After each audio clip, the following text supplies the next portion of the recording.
Zate imam eno spicy vprašanje.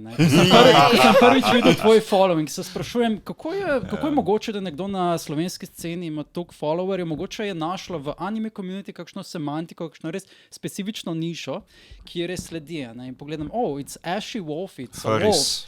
Are you, lahko nam poveš, enkrat in za vselej, are you a furry or do you tailor to furries?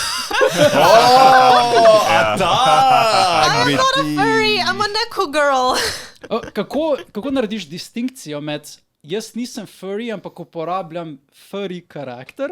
Oziroma, kaj je furry karakter? Furry karakter, ko je all the way in animal, ko stoji na dveh nogah. Ko je celi fur all, ko večino gledaš.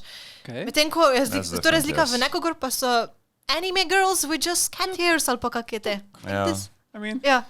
Pač je na spektru, ne? Velika razlika je, ker when you have all the fur, lahko je nekaj dobesedno fur, medtem ko pri neko-girls, they are dressed up. But it needs to be human, you know? It's human form. Torej, danes si povedala, enkrat za vselej, nisi furry. I'm not a furry. Super.